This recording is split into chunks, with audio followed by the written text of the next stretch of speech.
On this episode of the Best of the Marc Berman radio show, I talked with Steve Harwell, founding member, lead vocalist of Smashmouth. This is from 2010. Sadly, we lost Steve on September 4th, 2023.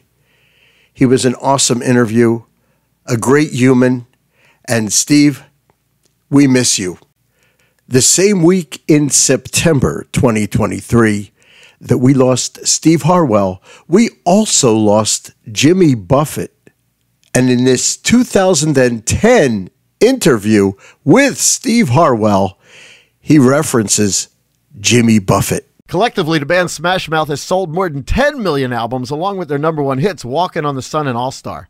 Plus covers of Wars, Why Can't We Be Friends, and The Monkees' I'm a Believer, which was featured on the Shrek soundtrack.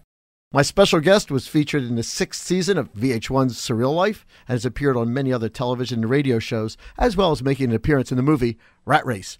They are the ultimate true-to-life California party band, and tonight the band plays at Tropicana. Please welcome one of the founding members and lead vocalist of Smashmouth. This is Steve Harwell. Welcome to AC Plugged In. Hi, Steve. How you doing, buddy? You know what? I couldn't be any better. You guys are in town. This is absolutely an incredible thing.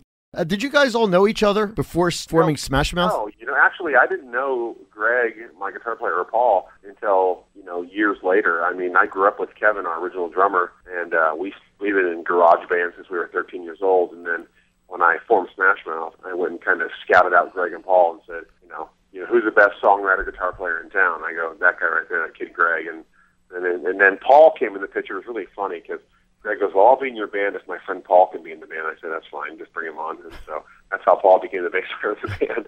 But, those guys, Greg's songwriting, Greg's just a phenomenal talent. And, I don't take any credit for that. I just, I do what I do, and we all know our own roles, and that's just, we love each other, and it's one big happy family. It gets a little rocky once in a while because, we're like, you're like brothers. You're going to fight. You love to hate. You hate to love each other, basically. And but I love the guys. We're doing great. New record's coming out this year, and looking forward to playing with you guys tonight. So we're going to rock it.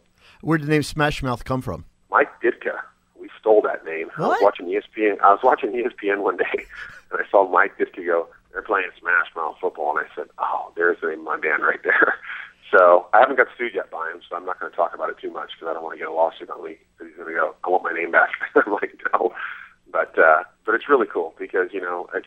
But the funny thing is about our band is people, we say Smashmouth and you think it's really intense and all this stuff, but then we're this kind of fun West Coast, fun and fun poppy band. And sometimes I sit back and I go, does the name really fit? But it is what it is. And, part of pop culture today, so I can't complain. Actually, you're a party band, so it does fit.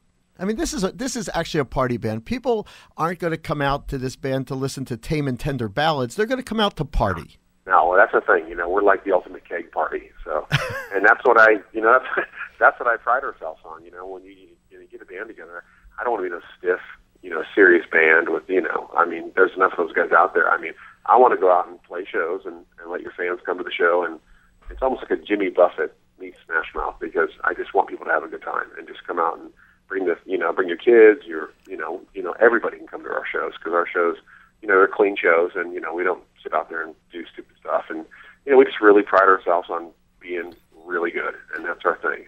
All I tell the guys, I said, you guys do whatever you want after the show, but just give me that 90 minutes and let's just go out there and give these people what they paid for. And it's really paid off because we're really, really right now are gelling more than ever right now. It's really, really enjoyable. I love being on stage with the guys. So I'm real fortunate. I really am.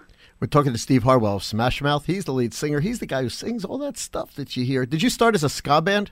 You know what? We started as a band that had no direction. We didn't know what we were. We were just like, let's just write songs. And literally, that's what it was, honest to God truth. We kind of went into that ska thing, that just kind of came naturally. But when we started the band, we just wrote songs, and they were all over the place. And so, if you listen to Fashimeng, the first record, that's kind of what happens. It kind of takes you everywhere. There's some punk rock, there's some ska, there's some really mellow stuff, and that's just how we are as a band. We really don't map out a record. We just kind of go in and go, let's make a record that we enjoy. And, whether it's slow songs, fast songs, punk rock songs, ska songs, we just do it all. And we just, because we like making records that we want to hear. And, a lot of artists go out there and they make records, God bless them, they make records and they map it out. And so when you put on a record with most artists, every song sounds the same, basically. You get a Nickelback record and you put it on, it's like you could actually lay the songs on top of each other and they have the same exact melody the whole song. And, but that works for them. But, for us, it's more of let's make records that people can really enjoy. It's almost like having a mixtape, it's like you can put it on, throw a party, get the barbecue going, and you're not going to get bored. You're not going to want to skip songs because we take you everywhere. It's like a roller coaster ride. And that's what we pride ourselves on. So, I've been really fortunate to have guys like I said, Greg and Paul and Michael, our keyboard player, and our new drummer Randy. And these guys are they're just professionals. That's what they do, and they know what I want, and and I know what they want. So we just really work and we gel together, and that's the great thing about our band. So there's that thing. It's like we all know our role, and that's what I always told the guys. I said, listen, I'm not claiming to be this or that. I'll be the front man. You be the guitar player, songwriter. You be the bass player, blah, blah. And we've always kept that attitude. It's like, what? Just know your role. And if you know your role, you're never going to have problems. The minute your egos get in the way, you're done. So, but, I'm really fortunate. I really am. When I first heard Pacific Coast Party, bands always have people coming in as special guests. So I hear the beginning of it, and I'm thinking, wow, Barry White's going to be on this song. Where'd that come from? You know what? He actually wrote the part. They came in, not Barry White, but I'm saying the guy that actually wrote, To Mash, I think it was, something like that. The guy that wrote that, he actually came in and wrote that part and brought a full orchestra in.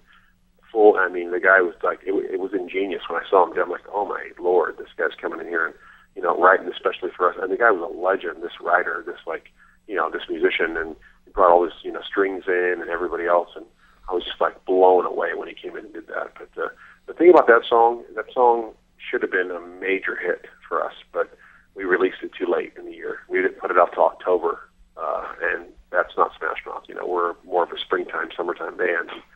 And I just kept telling the record label, I said, listen, we're making a mistake. We shouldn't put the song out right now. I said, we're going to lose the hit right here. And sure enough, we did. And but those are things, you live and learn. So, but I love that song, and we're going to play it actually tonight for you guys. So it's actually a personal favorite of mine, but also... Well, now I'm not going to play it. Oh, that's excellent. Oh my! Like that? So you know what? So what I'm going to have to do is while they're clapping for the encore, I'll have it on my iPod. There you go. But Disconnect the Dots, I love that one as well. And you know what's wow? You like that song? Oh, I like that song. Awesome. I like that song a lot. Well, what's really crazy is we've been you have a set list you play, and you have a certain amount of minutes you're allowed to play, but we've been talking for the past month. We're like, we got to get in and rehearse, and we got to revamp our show. Because we have, like you said, Disconnect the Dots, Party, all these, we have such a catalog, and I'm going, you guys, we're not even tapping into what we can do, and, let's get back in and rehearse, and let's get a new, let's get a second and third show together, because you really have to have that. You have to be able to mix it up, and even though we know them, you just can't go play them, because, unless you rehearse them and you get really in the groove, it's not going to work. So I talked to the band, and they were like, yeah. And Greg's like, we got to rehearse because I want to start playing these songs again. And I said, well, that's fine. I said, I've been waiting for this for 3 years. I'm like, come on. So we've got Walking on the Sun. We have All Star, but then we have Pacific Coast Party and Disconnect the Dots. Okay, whose idea was it to record I'm a Believer? You know what? That was our head of A&R, Tom Wally, who was actually the president of Interscope Records at the time. Now he's president of Warner Brothers. He came in, and there was another band that did it, and came into our studio. We were making our record, and he came into my producer, and he goes, you guys got to record this. And we were so against it. But the minute we played it one time, and we learned it, we played it one time, our producer goes, Eric Valentine, who just, has done all of our records, he goes, wow, this is a hit. And Tom, I got to give him kudos, because the guy just knows, he knows what's going on. And when he told us to do that, we were all against it, and then, before you know it, there goes the song off the charts, going crazy. So there are certain guys that get it and certain guys that don't, and that's one guy that gets it. Yeah, that's it worked. Where he is. I have Disconnect the Dots on my iPod. Who's on your iPod? Well, I'm all over the map. So I'll have some Darius Rucker on, and I have some DMX.